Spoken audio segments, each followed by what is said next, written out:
We're in the afternoon now. We will be back to our regular scheduled broadcasting hopefully tomorrow. I think tomorrow, yeah. I do have another appointment, but it's next week. So that one I had to make in the morning also, which sucks because I like the morning lives. So good morning, everybody, or good afternoon. As you guys are coming in, if you could hit that thumbs up button, that would be great. If you like the channel and you love true crime, you want to subscribe, we love to have you. I do have it on subscriber only mode in the comments, but you only have to be a subscriber for any duration and you can chat it up. I just do it that way. Bots and stuff don't come in the chat as often. We still get them, but we just don't get them as often. I don't know what's going on with my hair today, but there we go. Hello, Crime Sleuth, and hello, Summer. Hi, Crime with K, Robin's Nest. We got a good crowd here. Mary's in here. Isabel, here she is. We were wondering where you were last night. There was an Isabel 2 in here last night. It was a girl named Isabel, and when I got off the live, Vincent was actually watching, and he noticed you weren't here. He notices. I got 7 dentist appointments between now and March. Oh my gosh, okay. We could be besties when it comes to teeth problems. I need to call my dentist actually. Well, I had a dentist. Long story short, they ruined my mouth to the point where I have like an abscess. I've had it forever and I won't go back to that dentist to save my life because they literally made me cry in the office. And I don't do that usually. I never cry. When it wasn't pain or nothing, it was just they just weren't caring. So I have to find a new dentist, but I get it. Mine started because I broke 2 of my back teeth and I couldn't get to the dentist because my job at the time wouldn't give me a day off to go to the dentist. It was terrible. It was so bad. She is always here. It's 5-hour difference, but she's still here. That's what I love about her. Have you guys had a chance to look over this 50,000 page document that they unsealed? They unsealed the search warrant for Bryan Kohlberger's property. It's like a lot. It is a lot. But I went through most of it. I was trying to go through all of it, but I forgot that I had a doctor's appointment this morning. Whoopsie. I kind of remembered, but then I was going to not go. And good thing I just went. It was just over the computer, but it was just the counselor, but I hate talking for that long. Just about myself, really. Just, you know what I mean? I don't mind talking to you guys. I just don't really want to talk to her for that long. January did fly by. It's 54 degrees here, 55 degrees here right now. I was like, is it summer? I was like, I took the dogs out before I came on the live so that they would be good. We would be good. Everybody would be good for the most part, because you know how they are. And it was really warm out. You're 6 hours away? Where are you at again, Jay? I forget. And I love that emoji. I was talking about that last night. I was like, that is hilarious. The wine, I love it. UK, oh, cold but beautiful. I bet it is. I bet it's beautiful there. We had, I forgot what I was going to say. I was reading this. I had a 12:15, but they canceled last minute, and I'm not even mad. So what do you do? Do you do mouth, oral? Or are you a doctor of sorts or like a counselor? I had to go see the counselor today. Well, that's who I was talking to today. I like her. I really do. She's really good. She is good. So was that JLR? You saw that? I saw JL, hairstylist. Oh, I love that. JLR did a video. That's not right. That's not true. They did find a maybe a pet hair. And I'll read it to you, but it wasn't exclusively saying that it was Murphy's. It's not even exclusively saying that it's a pet hair, but it could be, and it could be Murphy's. Hairstylist, I could totally see that. My sister-in-law is a hairstylist on the side. She used to do it full time. Then she started working domestic violence, doing all that kind of stuff. And then she sees everybody on their worst day. Do you know what I mean? Like, so she went back to doing hair like one day a week, because she's like, I love like the gossiping and the chattiness. Like, you know, it's more like, you are psychiatrists, you guys are therapists, you guys are like motivational speakers. Oh my Lord, you guys do it all because you hear it all. But she likes that. She likes that it's a little bit less so serious, you know, like so serious. So she went back and she told me she'd do my hair for me, because I was like, girl's getting some grays back here. It's finally happening, y'all. Let's see. So I did have some things to show you guys. Okay, I'm like reading your guys' chat. Crime Sleuthin's doing a little video today too. Oh, so I was going to show you this, and then yeah, so I'm going to go through the documents with you guys, but I'm going to not go through all of them. I'm not going to do that too. Yeah, I kind of went through them to see like what was relevant, what wasn't relevant, and so I figured out why the PCAs are a little bit different in numbers too. So this was Bryan Eaton. He tweeted this out. I did pass 5K. I did. So let me tell you about the contest before I forget. So let me actually see if I can go to my page, because it's easier, I think, if I just show it to you, like show you my page and then my channel or whatever, and then I'll show you what video to go under. So basically we were doing another giveaway, and it was whenever we hit 5,000 Titans, which we did. We hit that last week. Or it wasn't last week. It was just a few days ago. Vincent went ahead, because so the contest was cash giveaway for you, and I get my TitaniumBuilt neon sign for my, like, behind me. So we went ahead and we ordered it like the day before I hit 5,000, because we had really big hopes. We had high hopes that I was going to hit that 5,000. And so he went ahead and he ordered it for me, because he was looking into them for like a week or so beforehand, because he's like, it's going to take a while to like make it and get it here. And so it won't come until like right around Valentine's Day, which is perfect. But you guys, I want to make sure we do the giveaway. So we're going to announce the winner on Saturday. It's like a random comment generator, so it won't be me, picking it. But I'll show you guys how to enter. If you basically, all you have to do is just go down to my videos, just go to my homepage and go to my videos here. This video will show you exactly what to do. You just have to hashtag giveaway, and I believe it's under, I want to say Monday or Friday's live, so I'm not for sure, so I'm not the one to ask. So make sure you go to the 5,000 subscriber /Titan giveaway, and it's super easy to enter, and then we will draw the winner on Saturday. Also, with that being said, since my channel's grown a little bit, so has the bots. So if there is ever a time that it says like you're a winner of a contest in the comment section, and it's like my picture, but it's not my name, or it's asking you for personal information or money or anything of the sort, that's not me. I don't know who that is. That's not me though. I saw a couple of bots like that, and I was like, oops. So I tried to remove them, but sometimes I can't get to them fast enough. So I just want to let you guys know. But yeah, so we are going to do that. So then our next giveaway is 10,000 Titans. So you just can't beat that. And we're already on our way there. We're doing so good. Hi, everyone. First time I've ever chatted on any channel, but you seem all so lovely. It makes me want to join in. Oh, that's so nice. And you know what? That's the truth. We do have a really, really, really good group of women and men here collectively. Mostly women, I feel like. Where's our men at today? I don't see them men here. Oh, yeah, of course. Yeah, I saw the email right before I was getting ready to come on. Well, it was like a little bit before I was coming on. I was actually reading through the affidavit, whatever you want to call it now. It's so funny to call it that. Okay, so yeah, so if you want to go to the giveaway, to do the giveaway, there it is. Don't forget, make sure you're subscribed to the channel and you comment. That way you'll be entered. And then this I was going to show you. I was just cruising through Bryan's Twitter before I was like coming on here.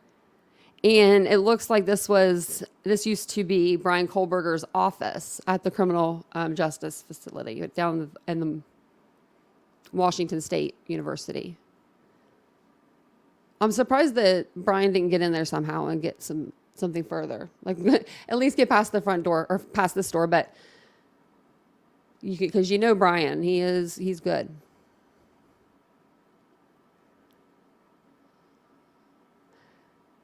Yes, please. Yep, hit the thumbs up as you're coming in. If you could, please, that would be so great. Oh, oh, Tammy, you tell them to be good. I'm surprised they're there and not fussing because they're at Hobby Lobby. I love Hobby Lobby. Oh, I love it. They have a sign there I've been dying to get. It's that sign. It's like Ruth 116 or 118. It's the wherever you go, I go. Wherever I go, you go. Wherever that is, whatever the saying is, wherever. Yeah. I love that saying. It reminds me of just like me and my man, you know, because we've been together, smushed together for 7 years. So I was like, I'm always going to get that sign. I always say that, and then I never do. I always wait for them to go on 50% off. And they haven't did that in a while, so. Oh, good. Well, I'm glad that your person canceled so you can just like listen in and not have to worry about them bothering you.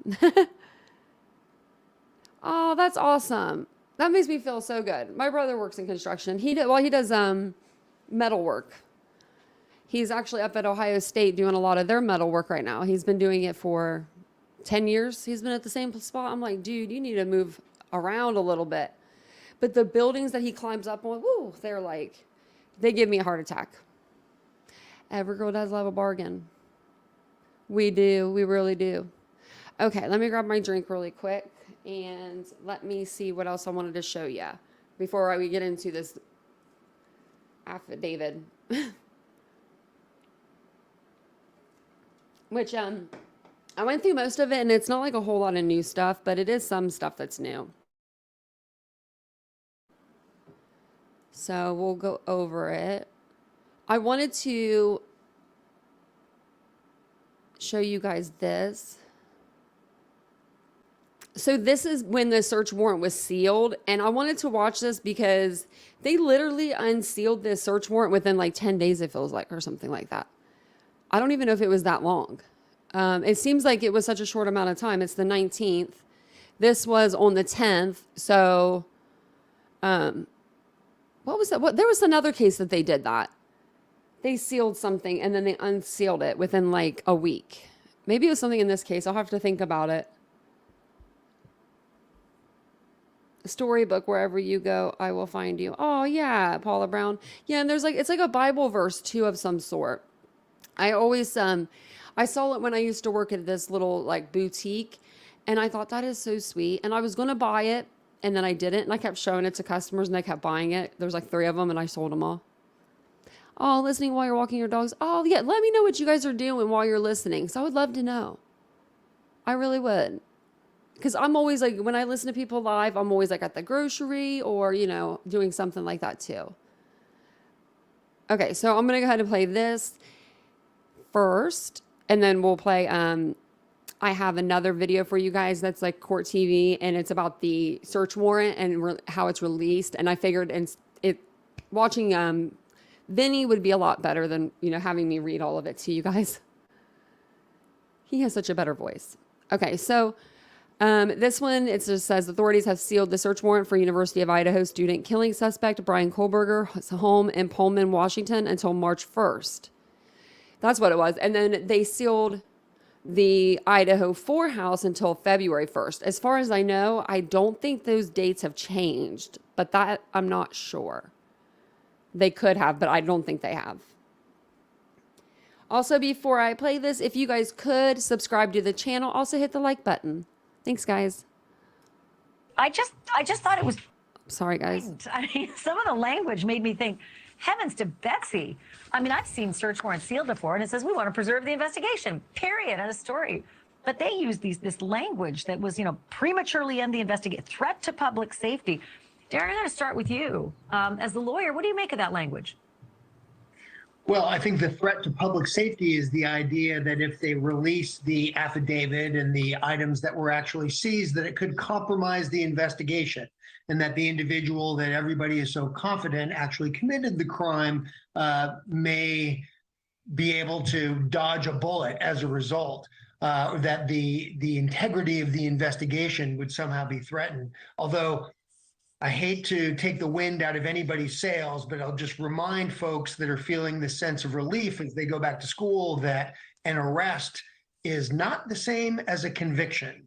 And there's a very different standard of proof that's involved. And of course, that's one of the fundamental reasons why that the information concerning the search warrant is kept under wraps. So, Chris, jump in on the fact that this is neighboring, Pullman, Washington. It's another state altogether, and I get it. Police work together. They work in tandem. The FBI was working with the state, was working with Moscow, but now you're in another state. Was this a request made by the teams that are working, the prosecutor possibly, in Idaho of the Pullman police? And would they play in the sand this well? Would they instantly acquiesce to any request that might be made? Absolutely. Look, there is information that suggests that the defendant in this case is actually guilty. No police department wants to be the cause of any disruption in the investigation. So they are going to do everything that's asked of them to not release information, to not say too much about what was found or what they did, because it only goes to help the defendant and his defense in this case. So, yeah, I could see them not wanting to say anything. Sometimes it's a tip your hand thing. I'm going to get to that in a minute. But first, I want to read a second part of why the reason was given to keep this all under seal, because this one really piqued my interest, Darren. I'm going to quote, "The personal privacy interests of the witnesses, victims, and victims' families named in the application also support sealing the documents filed in this matter." Look, I always feel for victims, Darren, but the personal privacy of the witnesses, victims, and victims' families. I'm trying to figure out what that means. What was in that apartment that might affect the witnesses and the victims' families? I mean, I've got visions of like flow charts of who's going to get murdered next and when they shower and when, you know what I mean? Like that's what my mind goes to. Is that too much? Well, no, it's not too much. I mean, that's the kind of obviously very compelling evidence that law enforcement officers hope to discover. I'm going to pause it there.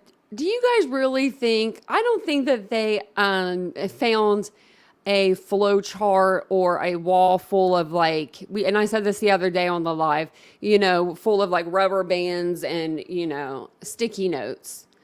I think that if they did find that, that would be gold. That would have been great. But we saw them bringing items out of the house, and at no point in time did we see them bring out a whole wall. Because they wouldn't just start taking down Post-it notes and placing them in a box like neatly. They would be like, okay, we're taking the whole damn wall. We're cutting it out. Which, speaking of those apartments, since we looked at those apartments where he lives that one time, there's actually how for your page, on YouTube, it'll show you the same kind of things. I guess back a couple years ago or something, they had some really bad things wrong with really nasty stuff wrong with those apartments. So, I don't know. Take that for what it's worth. Maybe an online version of that. See, I couldn't do that. I would need the story. I would need the things because I'm old school, but that's a smart idea. And he was techie. That's what he was going to school for.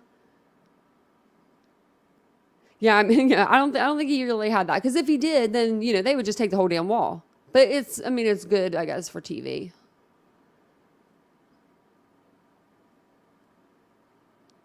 In this guy's apartment would be evidence that he planned or participated in other crimes.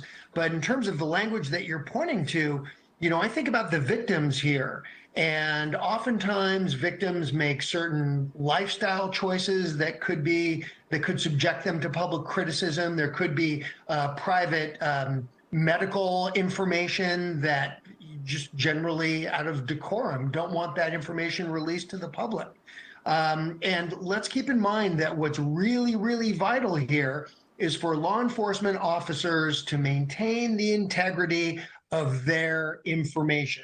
And you mentioned it earlier about how reporters are looking for people to talk to and how they would just glom onto somebody. Well, if there's, say, a confidential informant, somebody who gave information to law enforcement to help justify the issuance of that search warrant, you don't want that person being identified. You don't want to send the media out there to start doing their investigation or getting quotes from that person, because frankly, the more statements that are made to the public by a potential witness in the case, the more opportunity there is to develop information that a good defense lawyer can use in cross-examination.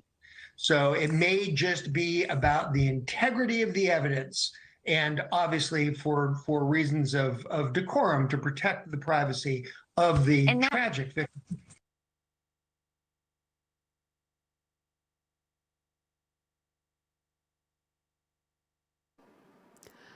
Okie dokie. Yeah, what are you eating? I'm like, what is she eating? I'm hungry now that you're talking about it. I was just thinking too, I wonder if Nicole Marie, what the heck? I don't even know where that's playing. Oh, sorry. Sorry about that. I was wondering if Nicole Marie was in here last night, because I think she's getting ready to have a baby like any day now. And I was just thinking about that. I don't know what made me think of that, but I know my Titans, and when you guys aren't in here, and I know she's getting ready to have a baby, so maybe she'll watch it on replay, because she might be one of my night gals. And also, they said that the sealing of public information or whatever was for public safety, and they said that was for the integrity of the case.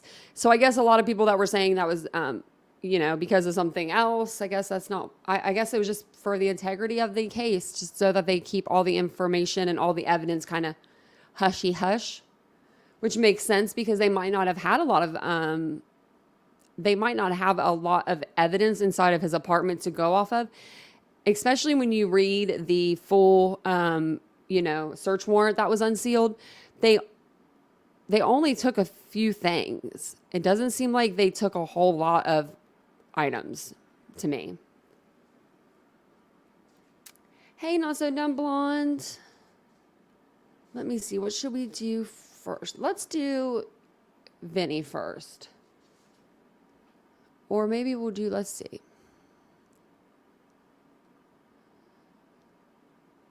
Maybe I'll show you like some of these, and then we'll go to Vinny. Because like some of these are just like, this one is for the warrant unsealed.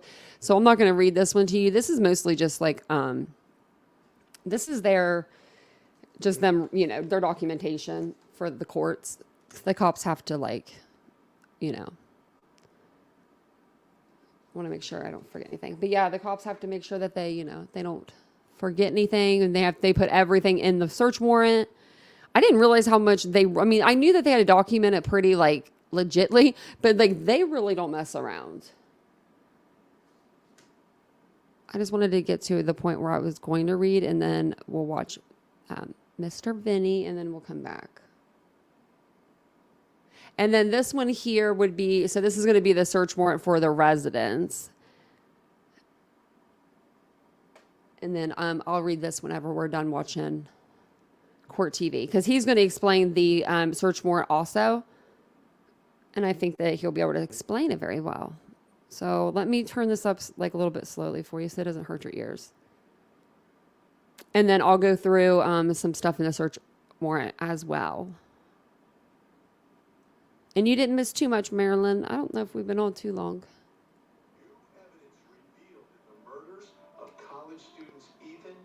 Xana, Maddie, and Kaylee, as a search warrant is unsealed. We have all the details of what was found inside the apartment of the accused mass murderer. And tonight, we'll go through the evidence piece by piece with our own experts.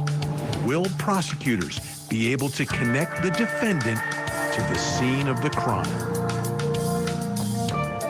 I'm Vinny Politan. Thank you for joining us here on Closing Arguments.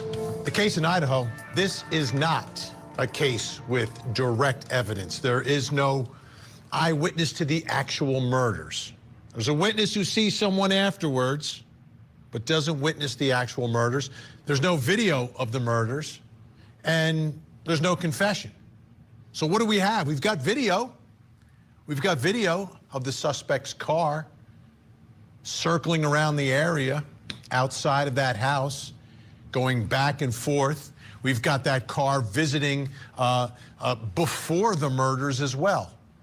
So the white Elantra and the video of the white Elantra, crucial piece of circumstantial evidence for prosecutors to try to get that suspect from Pullman, Washington into Moscow, Idaho. Second crucial piece, those cell phone pings. Pinging everywhere. Those cell phone pings, sometimes coinciding with the video, other times pinging when there is no video, and sometimes we have video when there are no pings. But you put these pieces together, it's like a puzzle. Circumstantial evidence. How many times have you heard a prosecutor talk about the pieces of the puzzle that you've got to put together to prove the case? So the cell phone, again, is circumstantial evidence. It can prove that someone is there or the cell phone is there. And then you're gonna say, well, the cell phone's there, and then he's there, and we see his car there. So you put all of that together, you're like, okay, now all of a sudden you've got this defendant not home in his apartment, but you've got him out of his apartment. You've got him in Moscow. You've got him right next to the home where the 4 college students were murdered. So what else do you need? You can get him outside the house, right? So that's important, to get him in the neighborhood. It's a college town. You know, there's a lot of people moving around, people seeing things, people, you know, driving in, driving out for different reasons. But he's from Pullman, Washington. Does he have a reason to be outside the house? Now, something we've learned, 2 people survived who were inside the house. We know there was a DoorDash delivery as well. So you now have to get this defendant inside that house. And how do you do that? How do you prove to this jury that he's actually inside the home? Again, more circumstantial evidence, evidence of circumstances that say, okay, you put it together, that would put him there.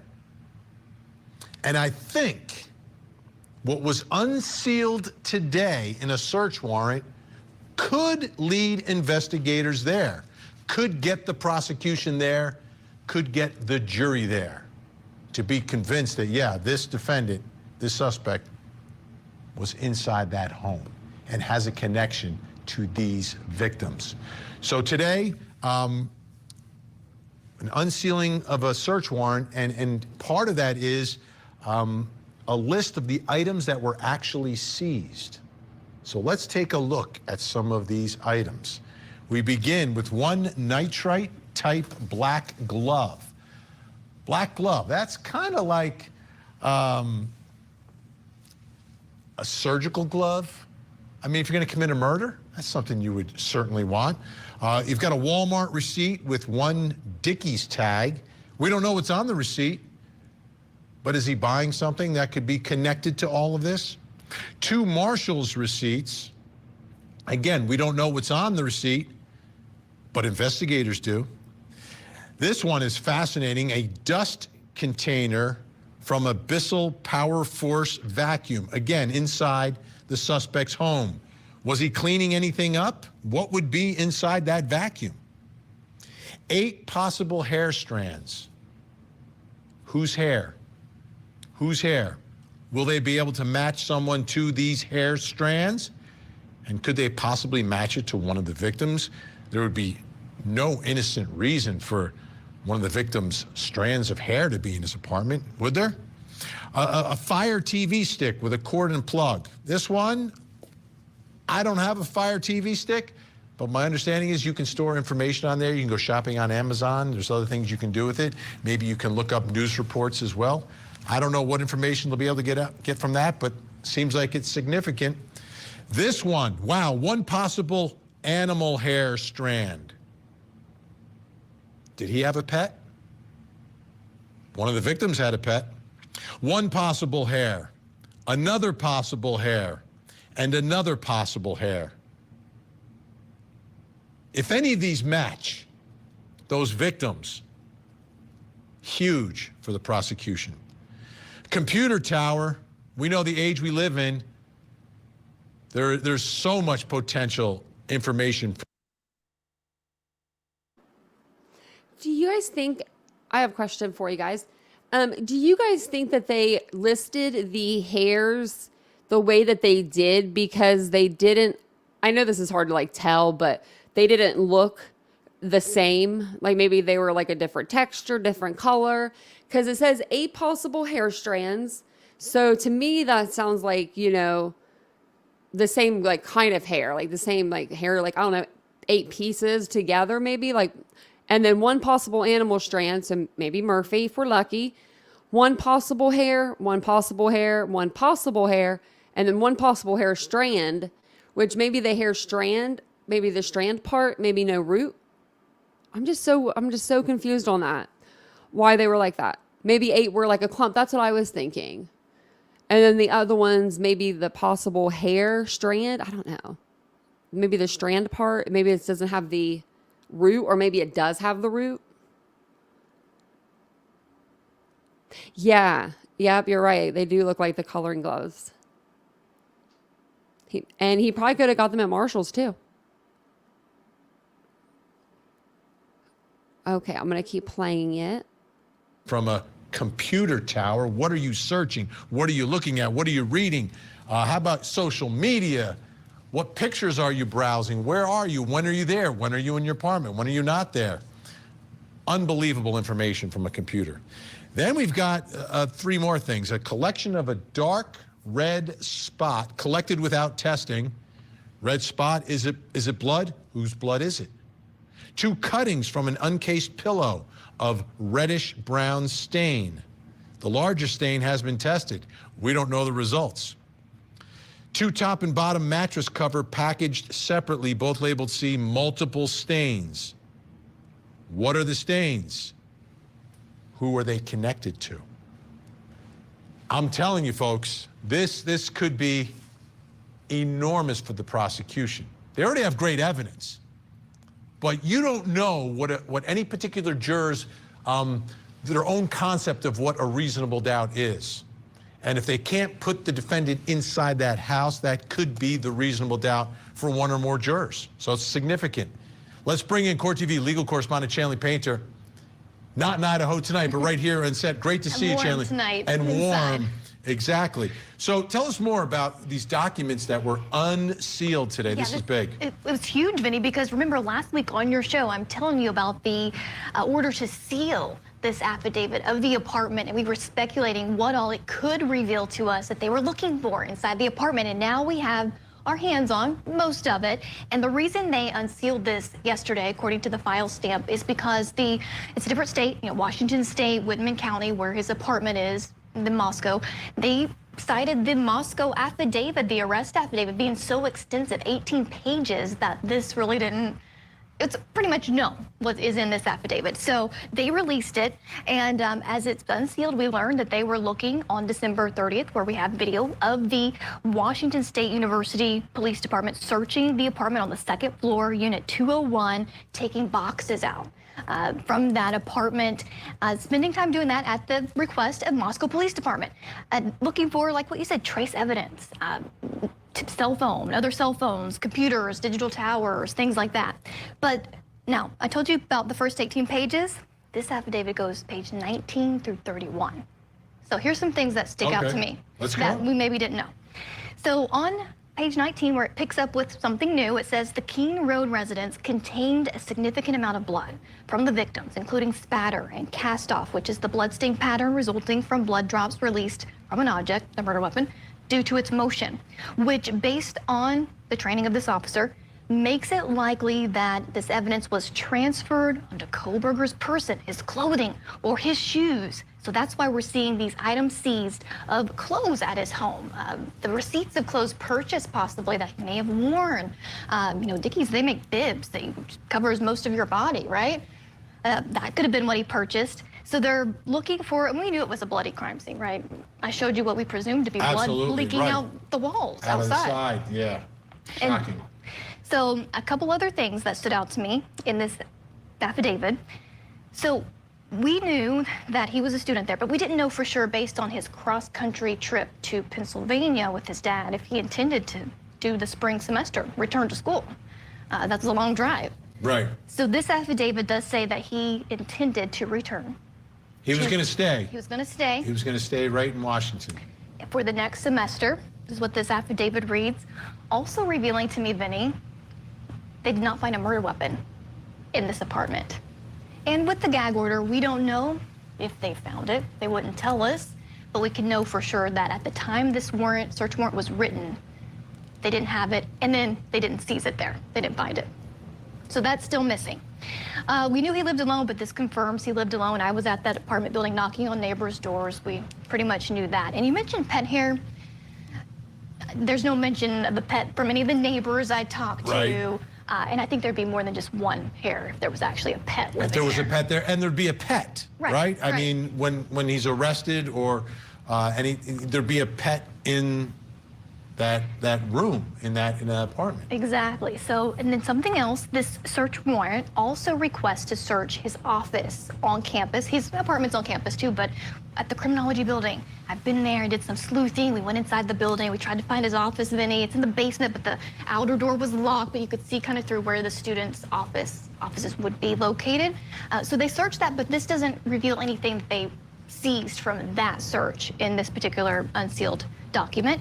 And then finally, I know we talked about this last week, I was interested to see if this mentioned or seized any shoes because of that latent footprint or shoe print that was found at the crime scene. Were they looking for him to have that style of shoe? It's not specifically mentioned in here, and they didn't seize, obviously, any shoes. Yeah, I mean, if they saw a shoe that matched, they would have seized it, and unless their shoes were found somewhere else, which I couldn't imagine, or were they the shoes that he was wearing when he was arrested? True. Shoes could be where the murder weapon is as well. Exactly. You know, which could be pretty much anywhere. And what was bought on the receipts or at the store. Exactly. So those receipts are crucial, and they know what's on the receipt, but we don't know what's on the receipt. So, you know, you look at this. What are your thoughts about the Fire Stick and the TV? Yeah, that was the only one that's a little confusing. I to don't me. have one of those either, but I hear that you can do many things with this. Search the internet with it, you know, watch things, store things with it. Even illegal things I've researched, maybe you can download. Right. I'm not sure, but that's interesting. Who knows what they could find on that? And as we know, they can also find deleted things on a lot of these electronics as well.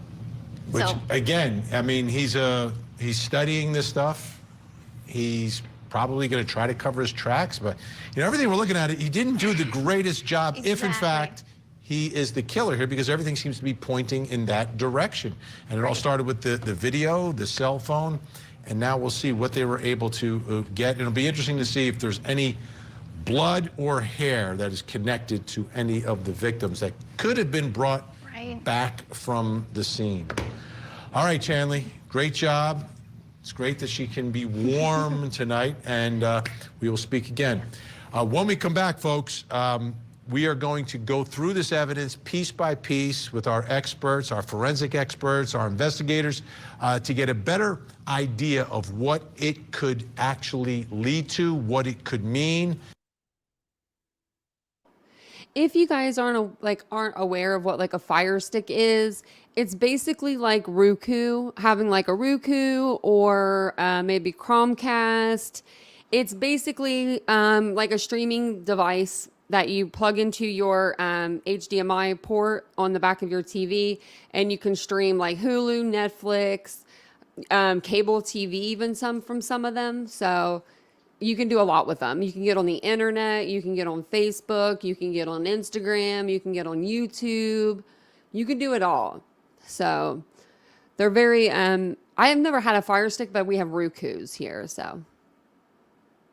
Figured I'd give you guys a little explanation in case you guys didn't know what they were. Also, if you're just now joining us, we are talking about the Idaho 4 case right now. We're talking about the unsealed search warrant that they just unsealed. I believe it was like yesterday they did that. So we're watching Vinny on Court TV kind of talk about the affidavit. That way I don't have to read the whole thing to you guys. So if you guys could please like the video. Also, if you want to join the channel, we would love to have you. I'm going to put the membership in the chat. And then also, if you'd like to subscribe, we would love to have you subscribe. And again, answer the ultimate question. Could it put this defendant in contact with one or more of the victims? We've got all that, plus coming up next hour. Breaking news in Santa Fe, New Mexico. In less than 24 hours, A-list celebrity and actor Alec Baldwin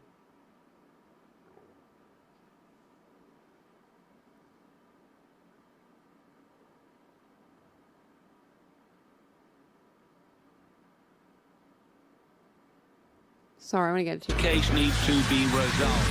We need to put this behind us and move on. I was trying to get it to the right Family spot. Murders. Live coverage beginning Monday morning only on Court TV.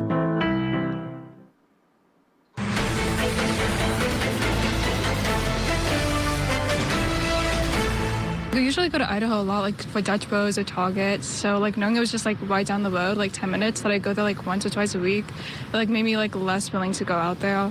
Like I would have to like go out there with somebody. I think he like actually lives really close to my apartment, so that even felt like even more scary. Yeah, that's really scary when an accused mass murderer lives close to your apartment, the man that everyone was looking for. Well, now he's in custody, and today the search warrant and the probable cause affidavit attached to that search warrant and the items seized from his apartment was unsealed. Unsealed. So I want to go through these pieces of evidence with my experts. Let me bring in my guests. Joining me tonight in Columbia, South Carolina, retired medical examiner, forensic pathologist, former law enforcement officer, Dr. Michelle Dupree. We're just connecting up with her in just a second. In Oceanside, New York, Professor Emeritus of Forensic Science at John Jay College of Criminal Justice, Dr. Lawrence Kobylinski. And in Salt Lake City, Utah, private investigator Jason Jensen. Great to have you both here. Dr. Dupree will be with us in just a second. Let me begin with the first three items on the list. You've got one nitrite-type black glove, one Walmart receipt with one Dickies tag, two Marshall's receipts, and then I want to remind everyone what's in this probable cause affidavit. As Chanley reported to us, the King Road residence contained a significant amount of blood from the victims, including spatter and cast-off bloodstain pattern resulting from blood drops released from an object due to its motion, which, based on my training, makes it likely that this evidence was transferred to the defendant's person, clothing or shoes. Also, the detected shoe print showed a diamond-shaped pattern similar to the pattern of a Vans-type shoe sole just outside the door of Dylan's bedroom located on the second floor. All right, Dr. Kobylinski, let's begin with that black glove.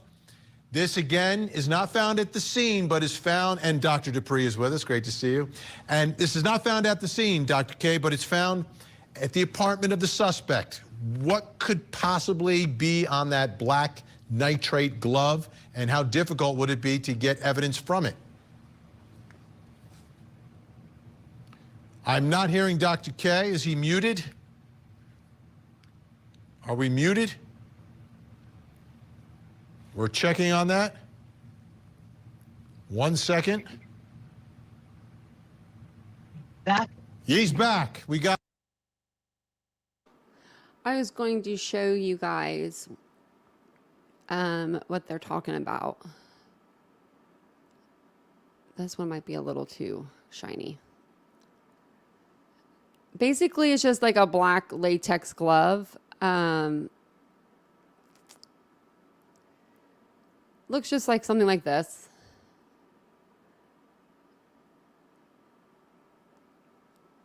I've never had a jailbroken fire stick. I've never actually had a fire stick before, though. Hello, Nicole Marie. I was actually asking about you this morning. Have you had that baby yet? You're the one that's having the baby, right? And I just like said that, and I was like, wait a minute, because I think you are the one that's having the baby. I was like, is she here? Was she here last night? You'll have to go to the beginning of the live, because I want to make sure you're doing okay. Even if you live, another country away, it's fine with me. We still check on each other around here. And we're going to have a baby Titan around. You had a fire on a stick. Fire on a stick. Yeah, that's true. Okay, so that's what the gloves look like, and we'll get back to Vinny over here. Gotcha. Okay, I'm back. I think that the glove is not a... Oh, I just saw the message. You've been in labor all day? Oh my gosh, are you gonna have the baby?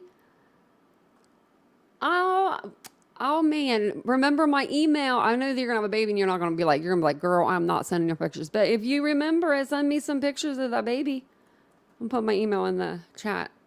Oh, I'm so excited for you. Oh man, I don't have any kids of my own, but I have 5 nieces and nephews. So it's like, those babies are expensive. So good luck with you. This is your 4th, right? Or is this going to be your 5th? She's a pro. She's a pro at this.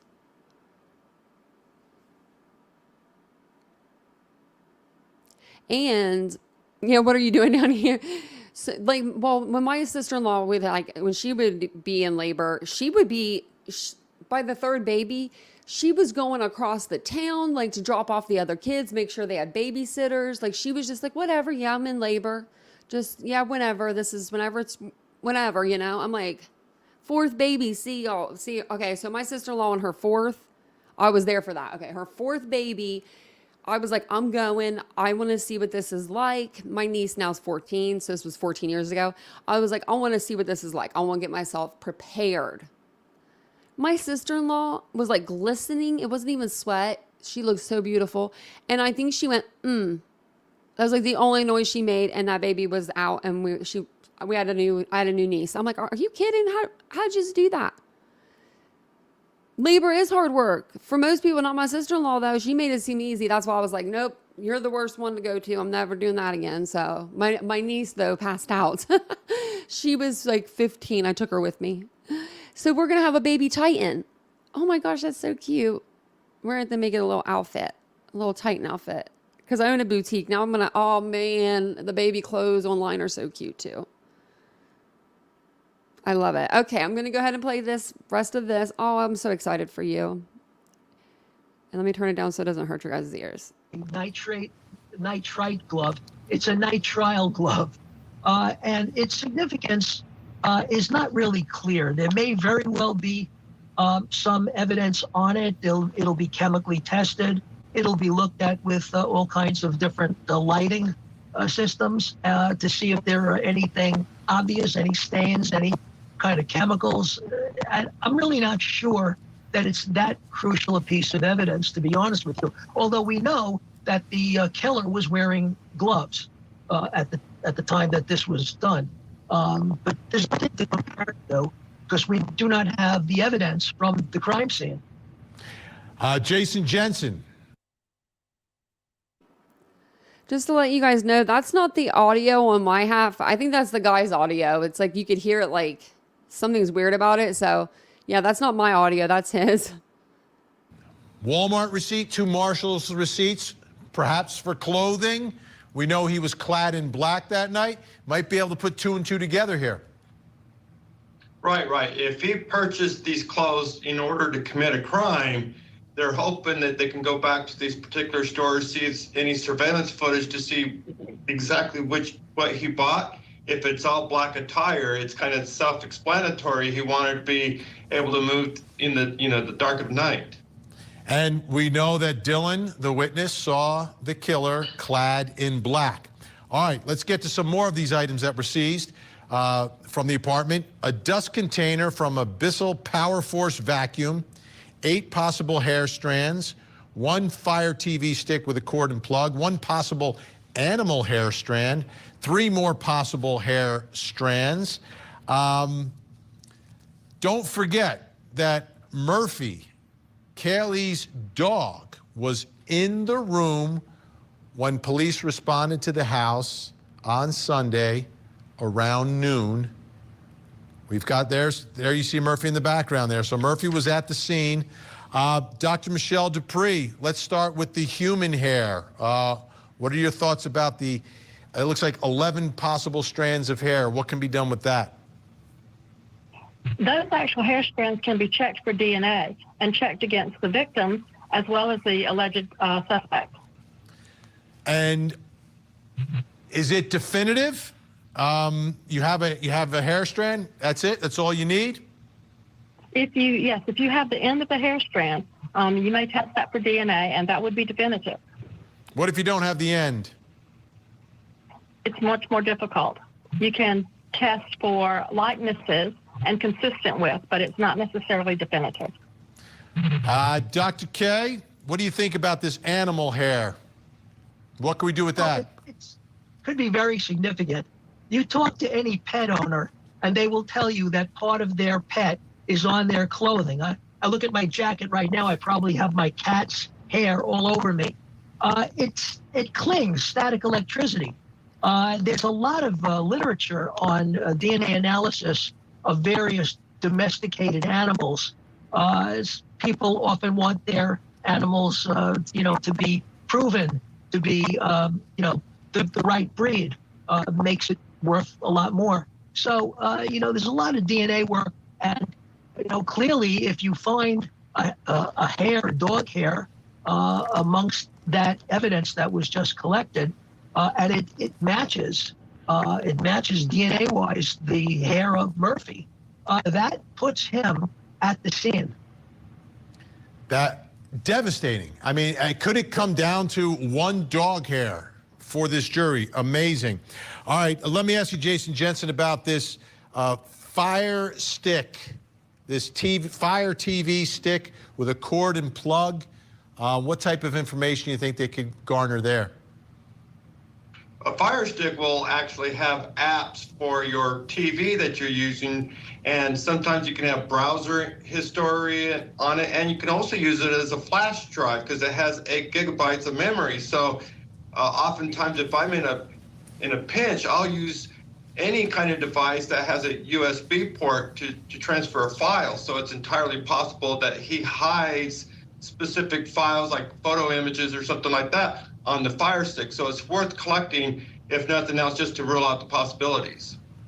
Dr. Michelle Dupree, your thoughts about the dust container from the vacuum at the suspect's apartment? Well, this is very interesting because there's something called Locard's theory of exchange. And what that means is any person coming into the crime scene brings something with them from their home, their car, their yard, but they also take something with them when they leave that crime scene. And so analyzing that dust is going to give us possibly some trace evidence that can be linked back to the suspect, to his house, to his car, or whatever. Dr. K, how difficult will it be to go through I've never seen this before, but a dust container from a vacuum? Oh, it's hard. It's done under magnification. Sometimes microscopes have to be used. But yeah, trace evidence is very important. And if they do find something that links to... Sorry, I had to do a little intermission. So Summer asked, does anyone know who has Murphy? Sorry, I'm an animal lover. I'm guessing Kay's family or Jay has him. So yeah, so Jack DeCour has him. Kaylee's ex, he's had him since the day of the crime, like since the day of. He went and got him from animal control. So the other day he put together a Instagram for Murphy, and I hadn't checked it out yet, but I'm going to show it to you guys because it's really cute and I have to follow. Look how many followers this dog has, 67.6K thousand. Oh my Lord. Look, this is probably when he was a puppy. Oh my Lord. I've been wanting one of these dogs forever. A Labradoodle or a Golden Doodle. I don't care. Is this a video? Oh my gosh, guys. That is so cute. Look at his, oh my gosh. My dogs aren't that cute. What the heck? Just kidding. I love my dogs. Oh, look at these. These are cute though. He did put some pictures up. It looks like that might be in the house. Maybe. This is a throwback photo of me. It says, my mom loved this one. I love that. That makes me want to cry, guys. Oh my God. What's the Instagram page? It's Murphy Gonzalez. It's right here. I'll go back to the main page too. Yeah, I just typed in Murphy Gonzalez and I didn't even get Gonzalez all the way out and it popped it right up. That's so sweet. But that's so sad. Okay, so that, yeah, I was just under my Poppy and Ari boutique little profile thingy there. But that's my little boutique too. Make it a little brighter note. Oh, that's so sad about Murphy. Okay, let me go ahead and get back to this and play the rest of this for you. But I mean, I'm so glad that Murphy has a good home. And I know that Kaylee would want, if there's like, you know, somebody that she would want Murphy to be with, she would want Murphy to be with Jack. So that was their dog together. I know if something were to ever happen to me, I would want my dogs to always be with Vincent. So that's who they know. You know what I mean? To the crime scene, again, you've got very, very important evidence there. In fact, you know, crime scene people actually use handheld vacuums to go through a scene to pick up trace evidence. So here it's done already. He's left it for us. And I wonder if the car, I'm sure the car must have been cleaned out, and I wonder if he used this for the car, for his room afterwards. All right, let's take a look at this one now. The computer tower, to me, that could be a treasure trove. The application for the search warrant, they were asking or looking for any images, digital or on paper, or of any other format which show Ethan Chapin, Kaylee Goncalves, Xana Kernodle, Madison Mogan, BF, one of the roommates, and/or DM, or the 1122 King Road house and/or surrounding neighborhood. They also were looking for data compilations, whether digital, electronic, showing an interest in or planning of murder, violent assault, stabbing, and/or cutting of people. Data compilations showing details of the crime scene house, its location, or information about any of the victims. Jason, again, this is another very significant potential source for information. Oh, yeah. Either before the crime or after the crime. It's good for both, because if he's interested in how to dispose of a body or something like that, like the Bryan Walsh situation, that could be in part of his search memory. If he's had social media contacts with any of the victims, which we know in recent reportings that there's supposedly some kind of contact that he had with one of the victims multiple times sliding into the DM is what they keep saying. So if he's had any contacts with the victims, if he's searching for himself afterwards, like he's obsessed, any new news about the killer, it's all circumstantial, suggesting that he's got something to be concerned over. Absolutely. We're just about out of time, but Dr. K, the dark red spot, the two cuttings from the pillow, the mattress cover packaged separately with multiple stains, how would the blood of the victims potentially end up in his apartment?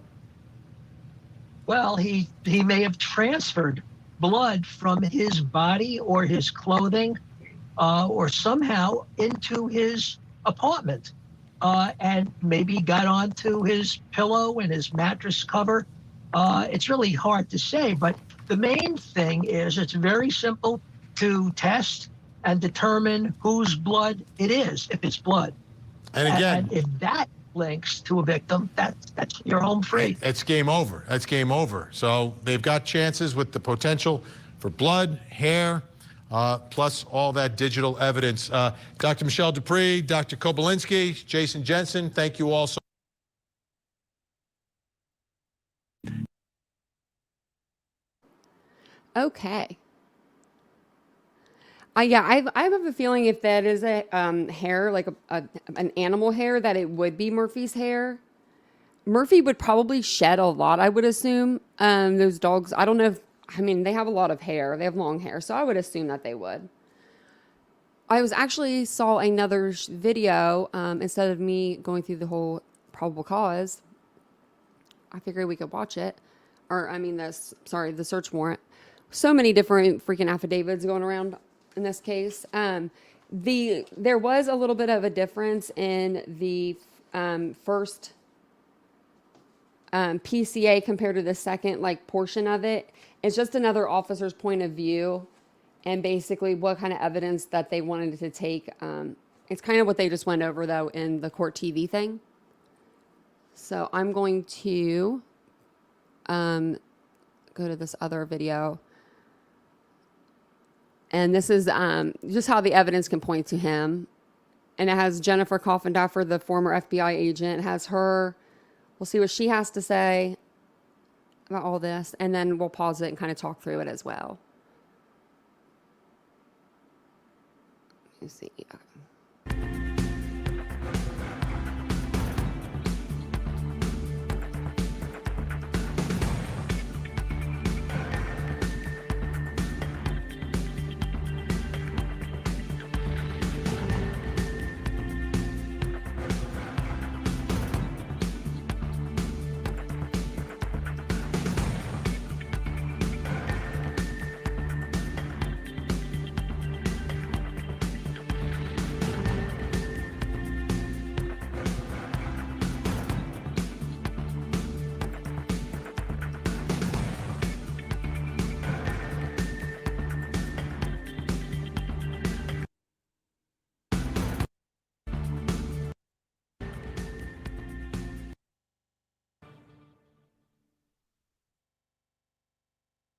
Live on WFLA Now, this is Hey JB.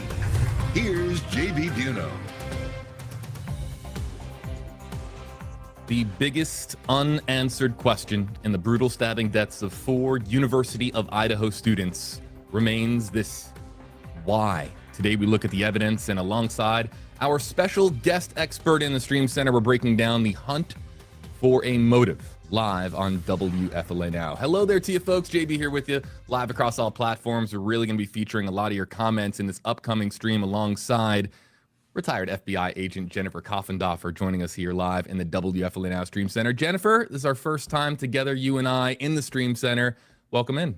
Thank you so much. Your center is beautiful, and how impromptu and fun to be here. Good to be here. Jennifer was in town. We could not pass on the opportunity to bring her in and talk about several key cases, including, of course, we're going to lead here talking about the situation regarding Idaho. We're also, later on in the stream, going to be going over what's going on in the search for missing Massachusetts mother Anna Walsh. We'll also be talking a little bit about the lawsuit between the families of Gabby Petito and Bryan Laundrie. But I want to begin this live stream, Jennifer, by talking about the very latest in the Idaho student murders. We're talking, of course, now about a 5-month delay between now and the next pretrial hearing. A lot of questions to get answered, but really the question that has remained from day one, really since the arrest of suspect Bryan Kohberger, the question since day one, since the remains of the 4 students were found in that house on Kings Road, is why. And this is the question that people want answered more than any other. Right. It's so hard to understand, JB, how someone who was a PhD student, who had no criminal record, who was much like many students on campus, TAs and so forth, somebody seemingly pretty normal, could commit this heinous of a crime, true atrocities here. So what we have to look at is different writings that we now have that we believe that are attributed to him, as well as the exact crime and nature themselves, and then some footage that we have with his interaction with his father, to me, that was a little bit telling in terms of control. And you add that all together, and I think we can paint at least a possible picture based on these this information. So his profile, his makeup, his character, and his experiences earlier on in life, how does that inform us as to what we're dealing with now as he is a suspect in the murders of these 4 students? Well, certainly the lack of empathy and the situation regarding a lot of his writings, the darkness that you can see there, JB, somebody who is capable of committing this type of murders lacks empathy. They don't feel for their victims. They overcome their victims in a powerful and controlling way.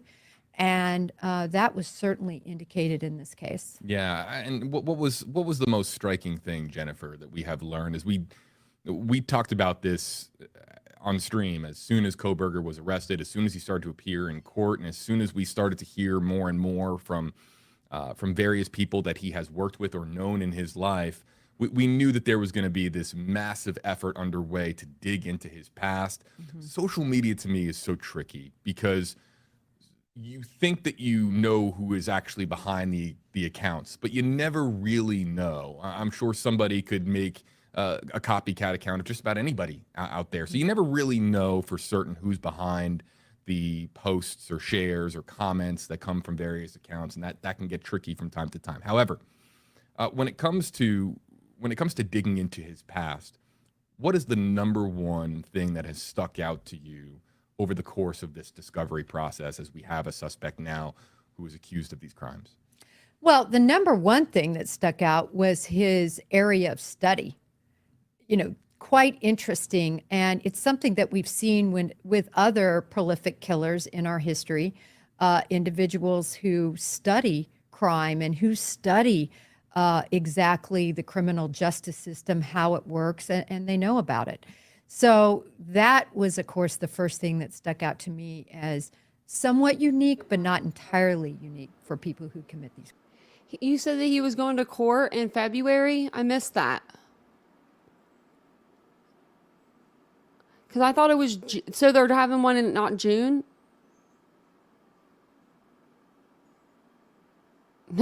Isabel said, I'm not being left with Bullhorn Betty. Me neither. Yeah, I'm wondering. I didn't hear that part. I'm about to go back, guys. I'm going to go back.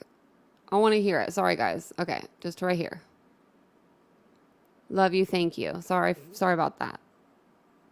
Talking about the situation regarding Idaho. We're also later on in the stream going to be going over what's going on in the search for missing Massachusetts mother Anna Walsh. We'll also be talking a little bit about the lawsuit between the families of Gabby Petito and Bryan Laundrie. But I want to begin this live stream, Jennifer, by talking about the very latest in the Idaho student murders. We're talking, of course, now about a 5-month delay between now and the next pretrial hearing. A lot of questions to get answered, but really the question that has remained from day one, really since the arrest of suspect Bryan Kohberger, the question since day one, since the remains of the 4 students were found in that house on Kings Road, is why. And this is the question that people want answered more than any other. Right. It's so hard to understand, JB, how someone who was a PhD student, who had no criminal record, who was much like many students on campus, TAs and so forth, somebody seemingly pretty normal, could commit this heinous of a crime, true atrocities here. So what we have to look at is different writings that we now have that we believe that are attributed to him, as well as the exact crime and nature themselves. And then some footage that we have with his interaction with his father, to me, that was a little bit telling in terms of control. And you add that all together, and I think we can paint at least a possible picture based on this information. So his profile, his makeup, his character, and his experiences earlier on in life, how does that inform us as to what we're dealing with now as he is a suspect in the murders of these 4 students? Well, certainly the lack of empathy and the situation regarding a lot of his writings, the darkness that you can see there, JB, somebody who is capable of committing this type of murders lacks empathy. They don't feel for their victims. They overcome their victims in a powerful and controlling way. And that was certainly indicated in this case. Yeah, and what was the most striking thing, Jennifer, that we have learned is we talked about this on stream as soon as Kohlberger was arrested, as soon as he started to appear in court, and as soon as we started to hear more and more from various people that he has worked with or known in his life. We knew that there was going to be this massive effort underway to dig into his past.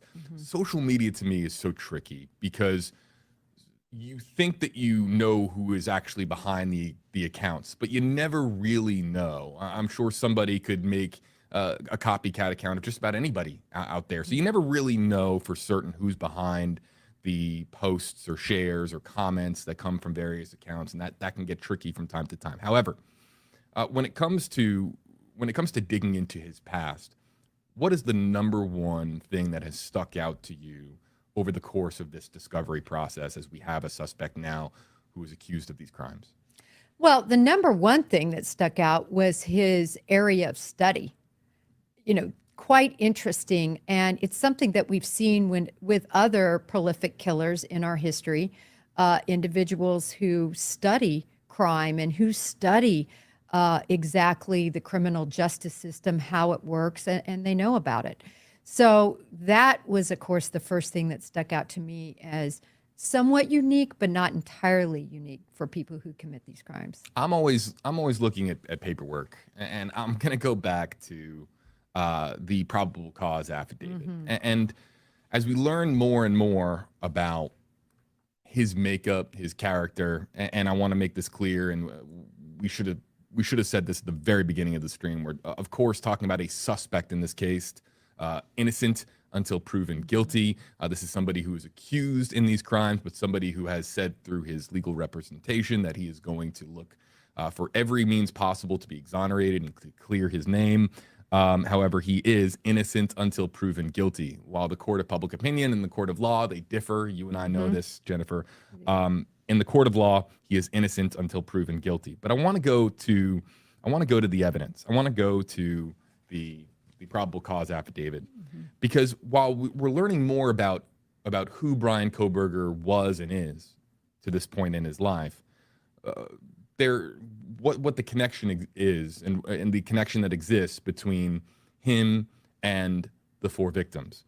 And the one thing that I keep going back to, Jennifer, is page 16. And I'm going to read just the entirety of the paragraph here. And this is, we talked about digital forensics on previous streams.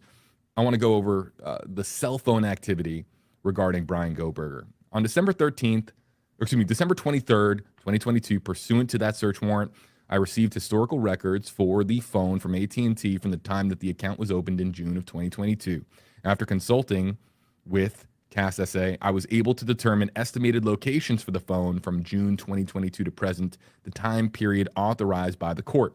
The records for the phone showed that the phone was utilizing cellular resources that provide coverage to the area of the King Road residence on at least 12 occasions prior to November 13th, 2022. On all of these occasions, except for one, occurred in the late evening and early morning hours of their respective days.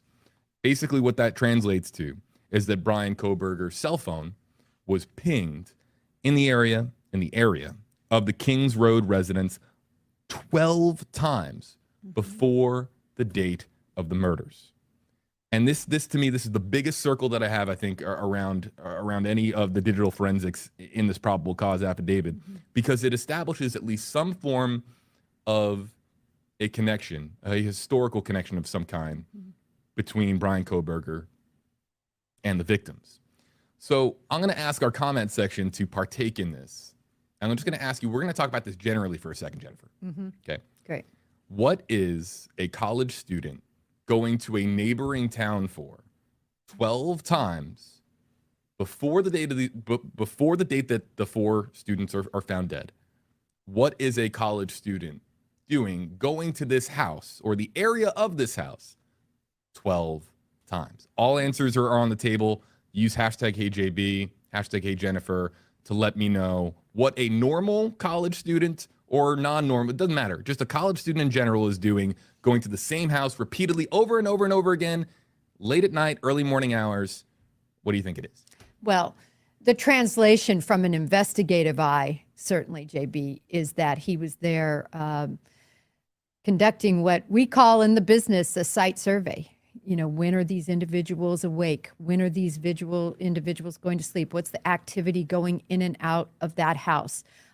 He's basically looking at this as the target location. Again, if he indeed did.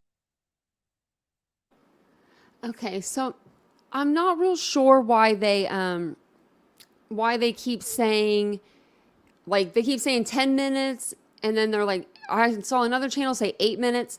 So altogether, I did a timeline on it, but we don't know the exact timeline, so it could have been 10 minutes, but altogether he had 16 minutes. So his car was seen at 4:04 a.m. parking, and then it was seen departing, I believe, at 4:20 a.m. It was seen leaving. So that's technically 16 minutes. If he walked in fast, like if he got out of his car, walked in there. Let me see actually real quick, if I can pull it up.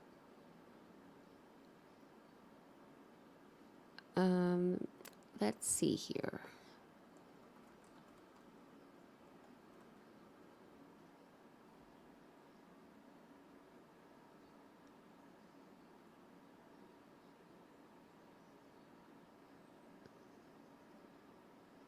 Okay. So I did this timeline, and it says, actually, let me get back to, sorry guys. I like to, so I can see your comments and stuff. But so at 4:04, surveillance shows the vehicle doing a U-turn, then parking between the intersection of Queen and King Road. And then at 4:20, the suspect vehicle is seen leaving the home. At 4:04 to 4:07, that's when Dylan hears Kaylee with Murphy, then hears someone say, "There's someone here." So this would be after the suspect entered the home. So the suspect would have been entered into the home by 4:04 to 4:07, because that's when she hears someone say, "There's someone here." And then he was back in the area at 9:12 to 9:21 a.m. So where were we? I've got so many windows open. You all know. Here we go. Did commit these crimes. Through my investigator lens, that's what I see. If I'm the defense counsel, perhaps I see, well, someone who was looking to party and to have a good time, and this was a well-known apparent party location, and maybe he was just going there to see if he could come upon a party to go to. So it certainly depends on your lens. Let's go to some of the comments. I think that you're on the same thread that our commenters are on, Jennifer. Tracy says, #KJB. You would go over to a neighboring town 12 times late at night, early morning hours to visit your girlfriend. That's one thing. Brittany says the good shopping, which of course is a sly reference to Kohberger's comments while behind bars. In reference that he was going to Idaho, saying that the shopping there was I believe it was better. Okay, so we have this comment, #KJB, he's going 12 times, seems like he's stalking. Perhaps there's one person in particular. But yes, another comment that I am seeing over and over and over again in our comment section as well is this one, like from Joan, that a college student would be making that trek over to a neighboring town for drugs. Maybe look, college students, whether it's illegal drugs such as marijuana, cocaine, whatever it might be, or drugs that Adderall is so prevalent when it comes to colleges, universities across the country. That's another thing that is coming up here. So the fact that we have these cell phone pings 12 times before November 13th, late at night, early morning hours, tells us that he has some very distinct connection to this place. And why he has that connection is really the mystery. And the FBI, you can now point us in the right direction as far as the FBI investigation. They have this information. This is precious information. They're able to ascertain that based on the cellular location of the suspect, that he was going to this place repeatedly. But then how do you take that and then establish why he was going to that place repeatedly? Well, you have to look at the totality of everything that investigators know. We not only have the cell phone pings, we've also got the video surveillance that involve the white Elantra. We also have what ended up happening, which was a murder took place and a sheath was left behind with connected to his DNA on the sheath. Right. So when you add that all together and you take the totality of all of that, it's so important because it does place him there. And I think that is one of the reasons they were able to charge this as a first-degree premeditated murder. Part of that premeditation, they needed to prove is based on the cell phone pings.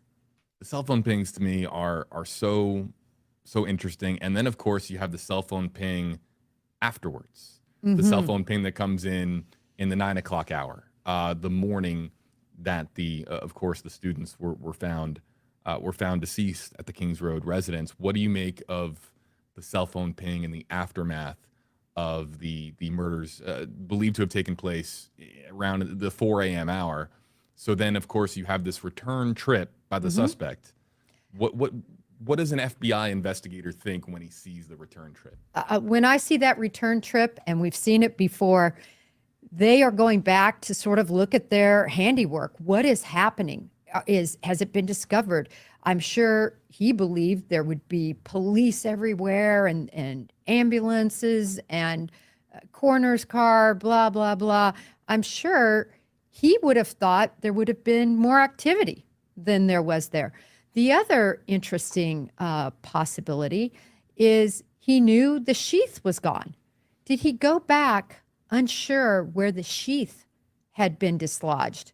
Could it have been in the wooded area? Could it have been in and around? Could he have looked for it? So I think it's a two-pronged situation. I find this question to be interesting. It comes in from Nicho, hopefully I'm pronouncing that correctly, or Nico, #HJB. Does Jennifer believe that Bryan slashed the killer? And I appreciate the slash there, because Bryan is, again, the alleged suspect, had been in the house before that night. Again, I'll read it again. Does Jennifer believe that Bryan / the killer had been in the house before that night? Did he know where he was going? This question is asking about familiarity with the house and the victims. JB, I believe that that's very possible. And I even more so believe the defense will say this, that he was there, and use that as an explanation of any DNA, any fingerprints, even the sheath of how it got there.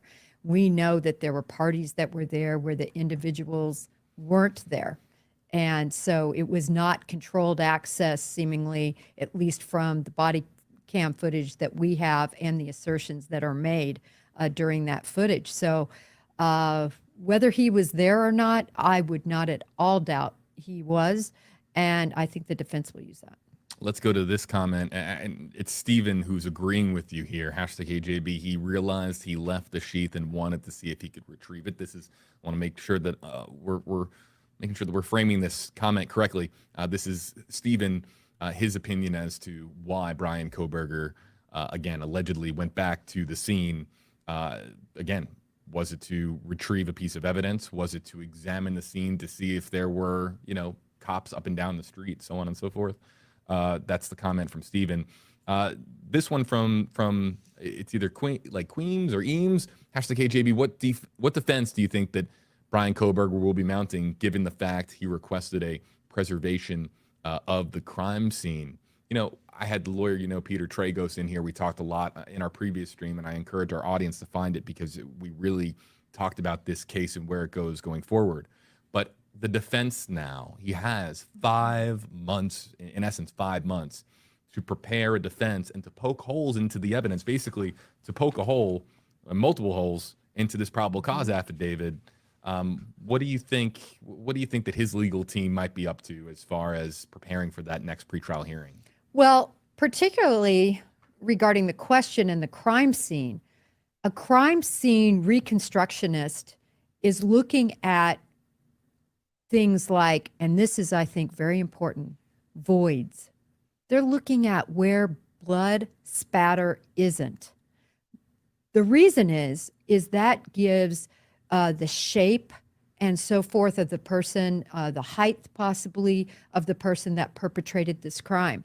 So when you look where evidence isn't, it can be very hopeful to reconstructing a crime. And I think the defense will try to look at that and point holes in why it wouldn't be him, someone of his stature, someone of particularly his height, his build.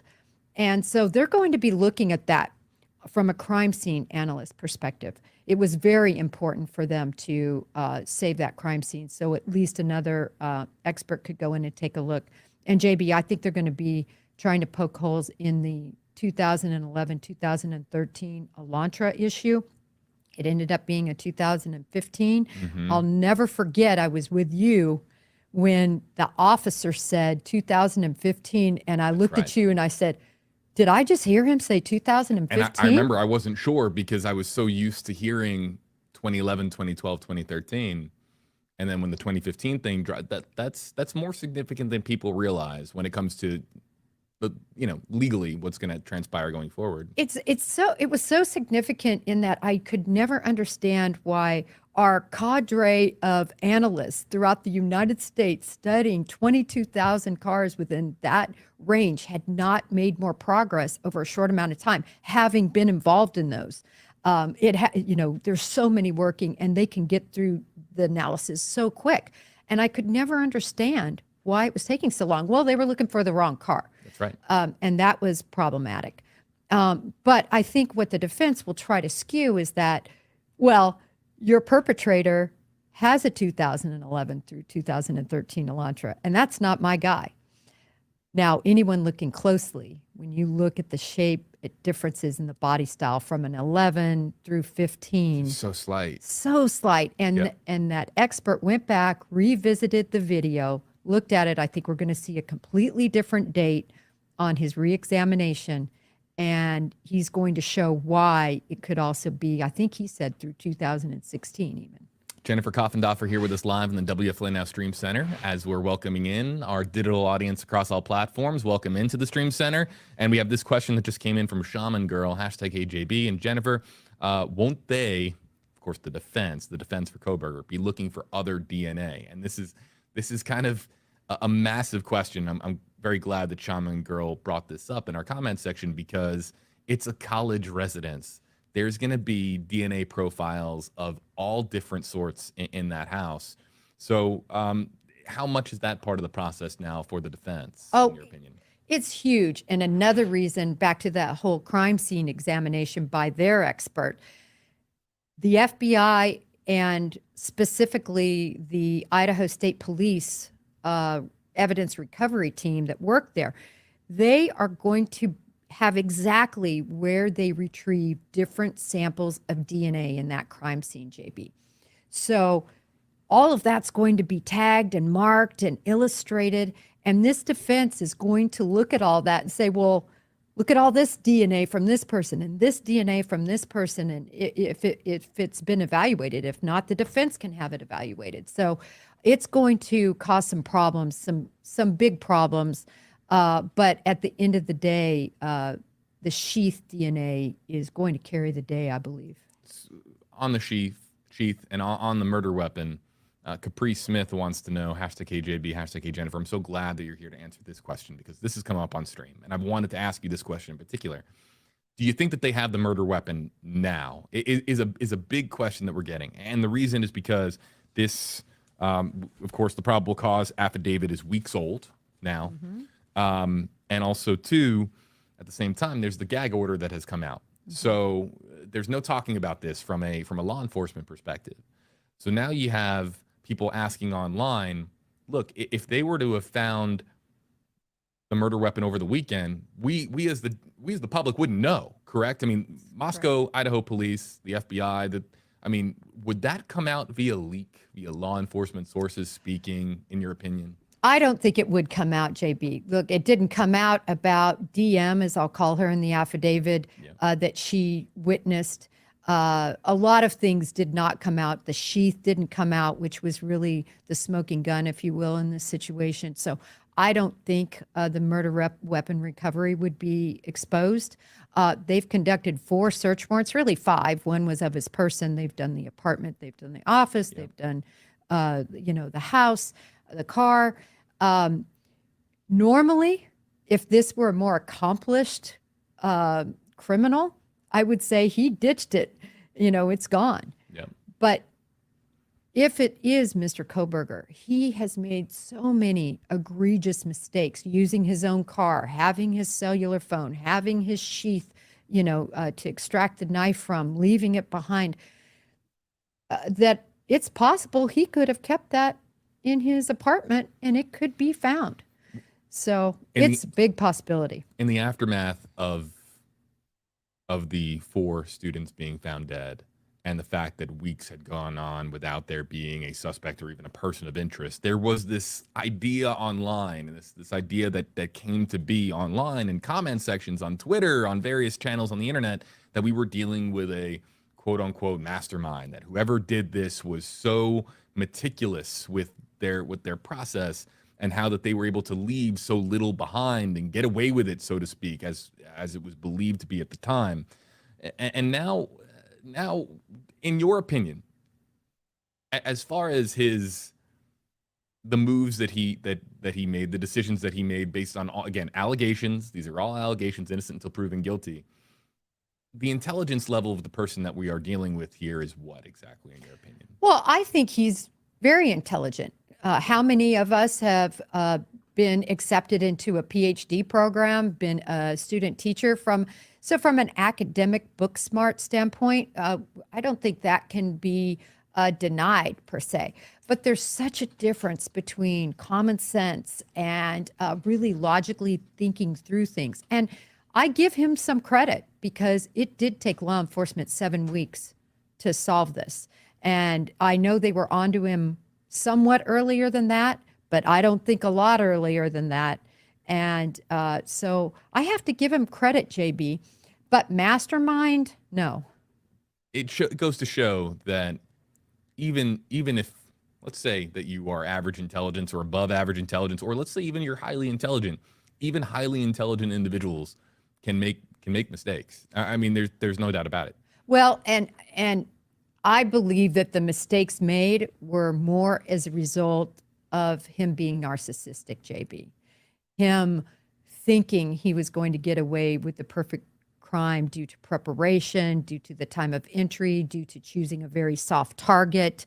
All the things he did right became overshadowed by the few he did wrong, because I think he just thought he could outsmart law enforcement. So that brings us back to motive. Sophia wants to know, #HeyJB, what do we know about the motive? What do we know about the motive? We know oh so little about motive. Motive is so elusive in this case because you're trying to establish some kind of a connection pre-November 3rd, or excuse me, November 13th, between suspect and victims, right? If you are, I'm almost imagining, and you can tell me if this is just CSI talking or if this is just, the glamour of TV. Is there a big whiteboard at Moscow police headquarters, and do they have motive with a big circle around it on the whiteboard with a question mark on it? I mean, is that what is actually going on when you have investigators trying to determine motive for a crime this high profile? Well, the biggest thing to keep in mind, of course, is they don't need to prove a motive. Motive is not required by the statute. It's not required to get a conviction, but juries want to know why. They want to understand. And when you can put a motive to this crime, it helps them to be able to be more understanding, if you will, of the evidence, because they see why. In this case, from the beginning, I've believed it was a femicide type case, an incel type action, someone that has felt rejected and felt emptied and felt no empathy and, in fact, loathed women. That's my belief based on the severity of the crime, based on the targets that were chosen, based on watching his controlling nature to a loved one, his father, based on the writings that I've since seen that are attributed to him when he was younger. That's just the picture that I believe exists. And only Mr. Kohberger, if he did do this, only he will be able to truly tell us why. Very interesting. We're going to go more in depth into, of course, Bryan Kohberger's, his makeup, his demeanor. Of course, there's so much more ahead with this story. I want to give everybody just really quickly, while we have Jennifer Koffendorfer, retired FBI agent and now FBI expert and analyst, joining us here in the Stream Center. This is the last call for questions, because what we're going to do, we're going to move on. I want to talk. Just wanted to let everybody know, if you are just now joining us, we were just watching the, this was an interview that WFLA did with Jennifer Coffendover. She's a retired FBI agent. You've seen her like all over every high profile case, I feel like, here recently. I've only been in true crime since August, and I've seen her a lot. So yeah, I'm on the news. It's me. It's my day job. That's my day job. So I think they're actually almost done. But if you guys are just now joining us, if you could like the video, subscribe to the channel if you do like the content. Also in the comments below, I'll paste the, I'll copy and paste if you want to join the channel membership. So let me go ahead and play the rest of this for you guys.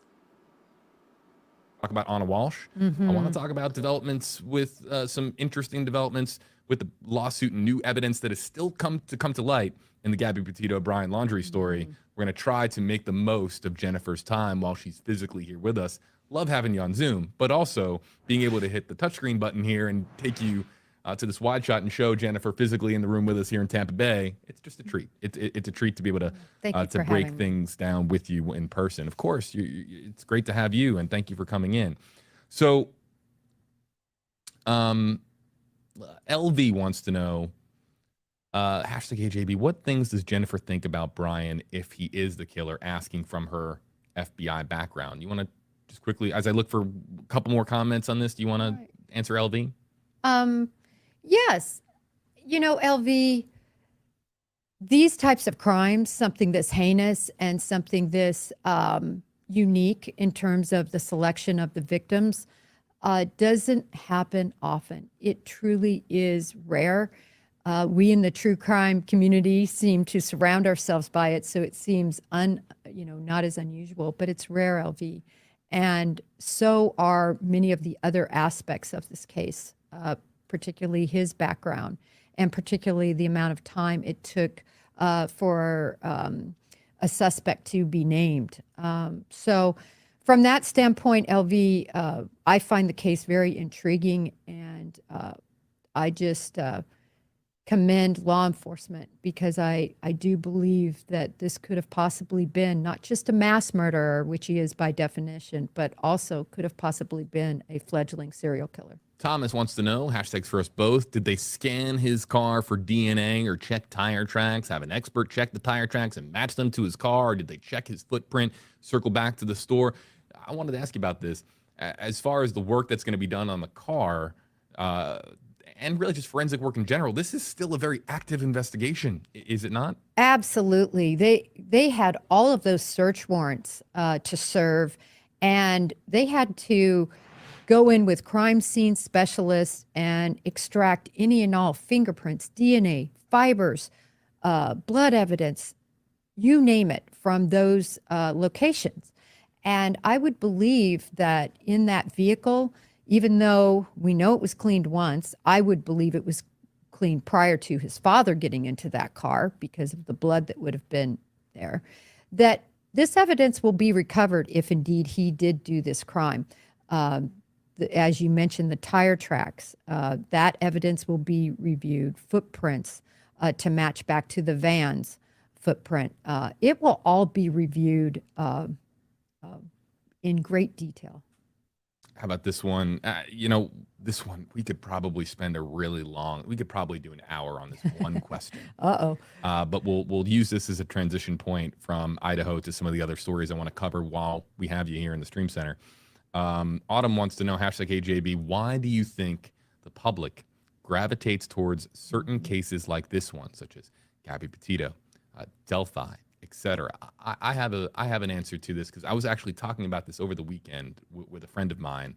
We were talking about why certain cases rise to a level of fascination and following, and some others don't. But I want to hear it from you first, Jennifer.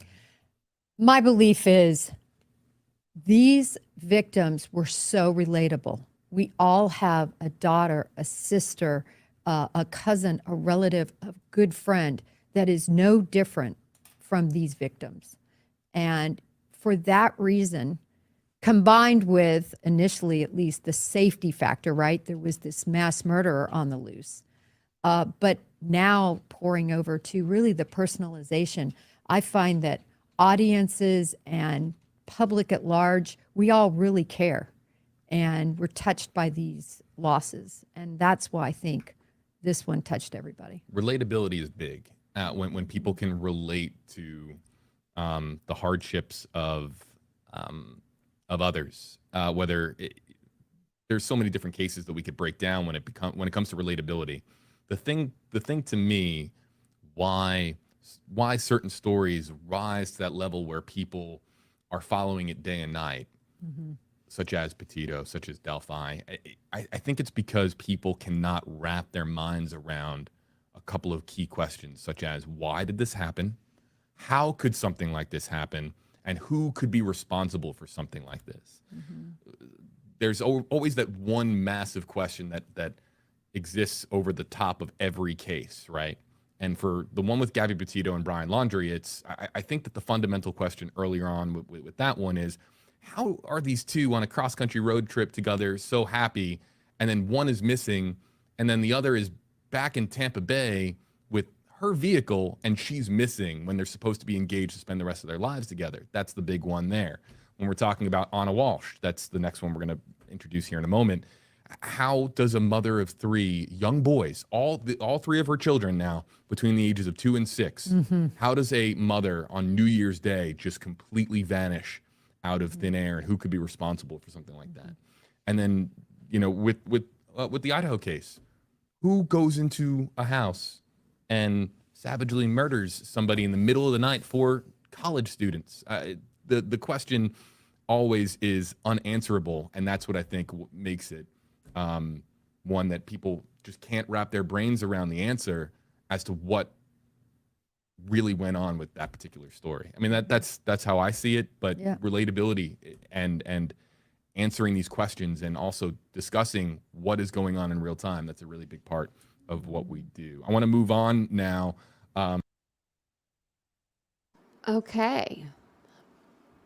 So that's all that I really had to show you on that, but I wanted to get their perspective over it. And plus I figured that would be showing you videos would be a lot better than me reading through the whole affidavit for you guys, because it's literally 49 pages long, and it's all the same. It's all the kind of the same stuff, except for, what we went over. That was a little bit different.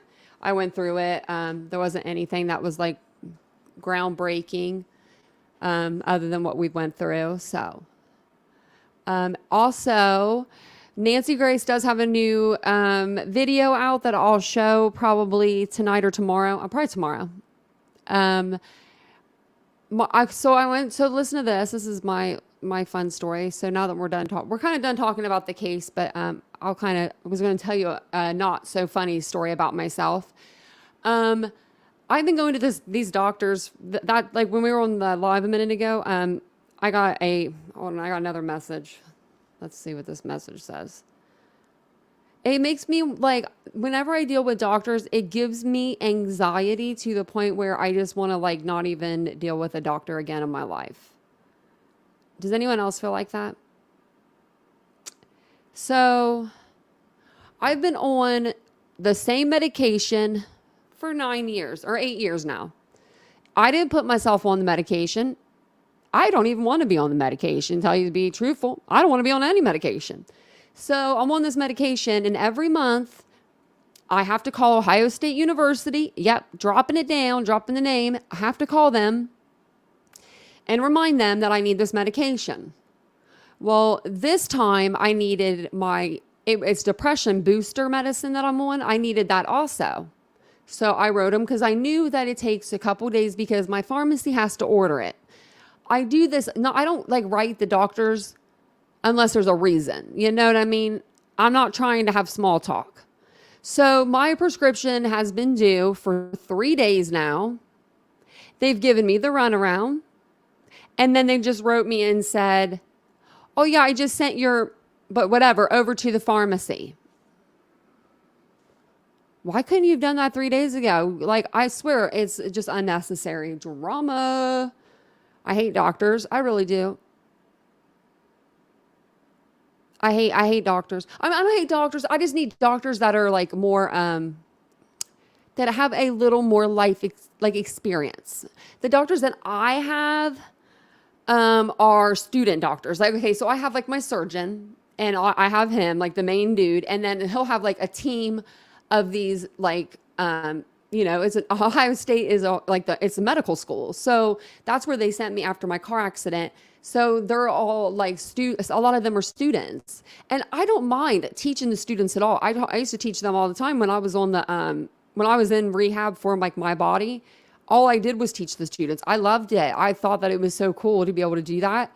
But now it's like, get me somebody that knows their head from their A, because, oh my Lordy, I just can't handle it anymore. I told my counselor today, I said, I'm not having any more surgeries. I am over all of it. I had my last eye surgery in October, and you don't bounce back after a certain age. I don't know. I don't know if it's the age or if it's the amount of surgeries, because this is 17 on my eye, and they still haven't fixed the issue. I'm having the same damn issue, but worse now. It's like, are you guys doing this on purpose? Y'all like to see me in there? I think they like me. Roxy Keene said, I had a Filipino doctor. He was a friend of the family. He lived to be 98. Oh my gosh. See, that's what I need.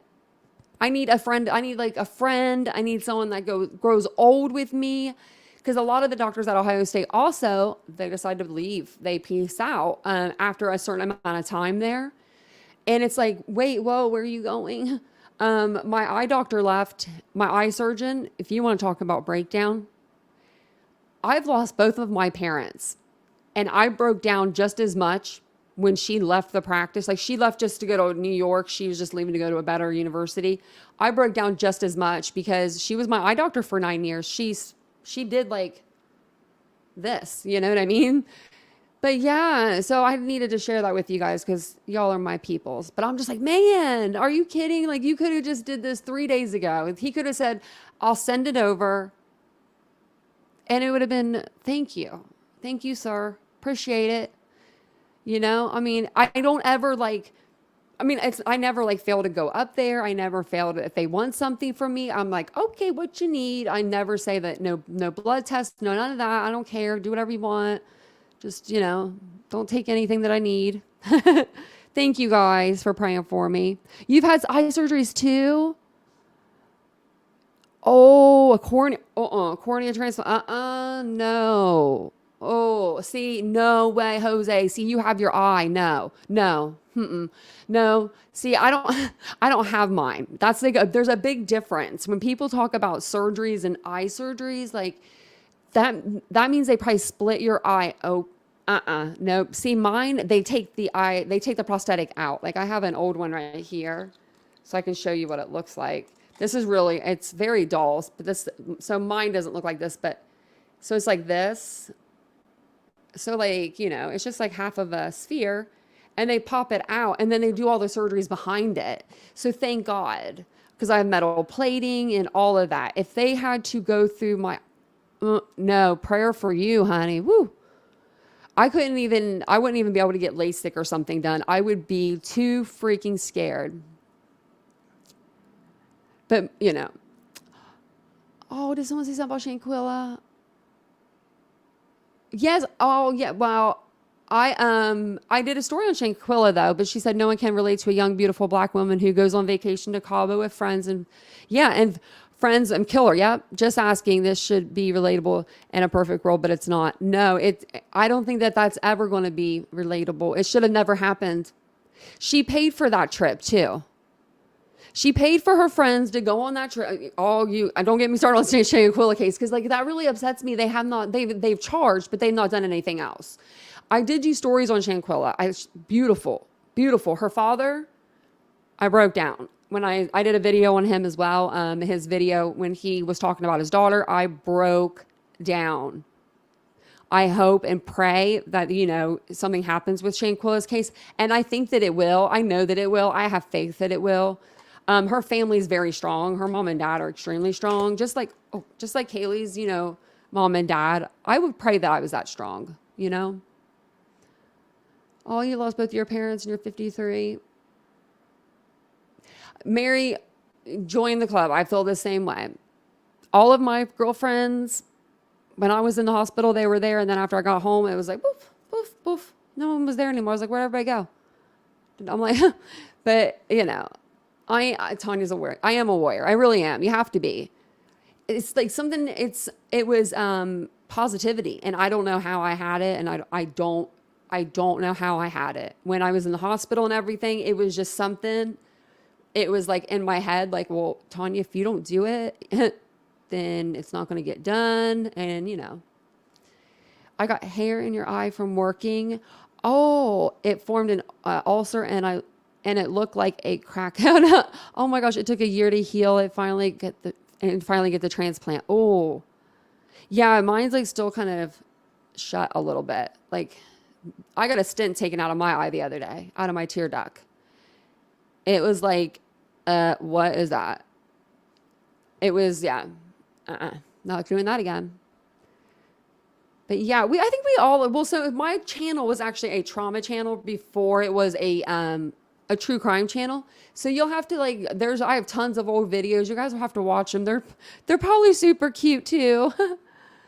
Do you? Aw, in Georgia? I love Georgia. I love Georgia. Yeah, I've heard it's for her. She was a beautiful girl. This world is evil. And that's one thing about like my mom and my dad passing away, like where I am somewhat like not grateful, but I'm glad that my mom was never around during COVID and stuff like that. She wouldn't have been able to deal. She would have, I don't know. You know what I mean? Like there's certain things I feel like would have been too much for my parents to handle. And so I'm glad they're like in a safety spot, you know? So I could, are you talking about me? Because I mean, I could, but they just don't send them over. For what is, oh, thank you. I try, well, you know, that's what, it costs a lot of money to get money to get these back, but because my whole face was broken. But yeah, I'll have to do another video. I'll have to do like a video of my accident or something. Oh yeah. I had the shield. I had it on actually not too long ago. Actually, they didn't give me one at the hospital. I don't know why. I was like, you're insane, because they always give me one. So when I got home, I had one and I put it on. I had an eye shield. I was like, no way, Jose. No. Oh, that's so cool. Is it spelled like, is it Tanya or Tanya pronounced? Because I'm Tanya, but everyone used to call me Tanya as a kid, which I didn't mind. I didn't mind it at all. It was like, well, okay, actually I lied. I'm a big lie right there. I didn't mind it when I got older, but as a kid, I hated it. I would be like, Mom, why did you name me Tanya like that? Why? And she's like, well, it's a Russian spelling and I just loved it. Tanya. Okay. So yeah. So everyone says it like me. Okay. Yeah. So, another doctor's story. I was at the doctor's one day and there was a Tanya there apparently. And they said Tanya, and I always just get up and go. When someone says Tanya or Tanya, it doesn't matter. I'm just so used to just going when I hear either or. So I get back there and she's like reading off my birthday. She's like, yeah, 1974 or something. I said, wait a minute, I'm 85. And she was like, you're the wrong Tanya. So there was another person in the waiting room that had the same, it was actually her name, but I stole it. So yes, but I am going to do, so Nancy Grace does have a new podcast kind of now. It's not like a podcast, but she talked to Surviving the Survivor, which is a person on YouTube. And I thought we could go over that tomorrow or this evening. I can hear my dogs prancing out there. Your mom named you after the Bewitched character. I loved that show. I'm an old soul. I loved I Love Lucy, Dick Van Dyke, Bewitched. I was like, I Dream of Jeannie, the oldies. The oldies are the goodies. I watched Nick at Night because back then it was like really, well, I mean, it's good now, but it's not like as good as it used to be. It used to be really good. She hates it pronounced Tanya, though. It's spelled that way. See, I think you can go by either or. My brother's name's Anthony, and he was born 9 years ahead of me, so he went by Tony for short. So my mom didn't want our names to be too close in spelling, I think. But then come to find out, like one of those old soap operas, like General Hospital or one of those, there was a Tony and Tanya on there. They were married. I'm like, thanks, Ma. Appreciate that. She's like, I just like the names. I'm like, but we were 9 years apart. But I think I'm going to get off of here. Oh, yeah, I like Kendall Ray. Did she? Oh, I didn't know that she did one. Kendall Ray is, I love her. And her, did you see that her husband was doing her stories for a little while she was having the baby? Oh, it was so cute. I told Vincent, I was like, you better do that for me if I was ever pregnant. It'd be cute to get him on here. Oh, okay. That's how summer. That's what I was thinking it was. I was like, but I was thinking summer instead of summer. I don't know. I don't know how I was pronouncing it. Isabel was named after my my sister was named after my other sister's doll that had a head missing and a leg. Oh, man. That's so funny. That's so funny. That I was missing a head. I was missing a head and a leg. Oh my gosh, you guys are funny. If you guys haven't yet liked the video, don't forget to do that. Yeah, well, I'll have to come on. We're going to do a Q&A sometime soon. I think that'd be fun. Because, like, you know, I want to ask you questions. You like to ask me questions. And then by the time the end of the live, I can hear my dog out there. She's going, It's the Weimaraner. She can't be without me for too long. It's been almost 2 hours. I can hear her. She doesn't have to go out or anything. She just wants me to be out there. She's just insane. But she's my love of my life. I got her actually for Vincent for our anniversary or something. I don't know. But she follows me everywhere. She's starting to scratch at the door, so I better go out there and get her. Okay, well, where's Nicole? Nicole Marie, if you have that baby, let us know. I haven't seen her on here in a little while, so maybe she's having the baby. Okay, well, I don't see her on here, so maybe she's having that baby. We're gonna have a little baby Titan running around here. I'm gonna have to get like a little baby shirt made or something. But you guys have a wonderful day. I will see you guys in the next live. It'll probably be tomorrow at 10:15 because that's what we usually do. Want to let you guys know. Also, don't forget to like the video and subscribe to the channel. Appreciate you guys so much, and I will see you in the next live. Bye, guys.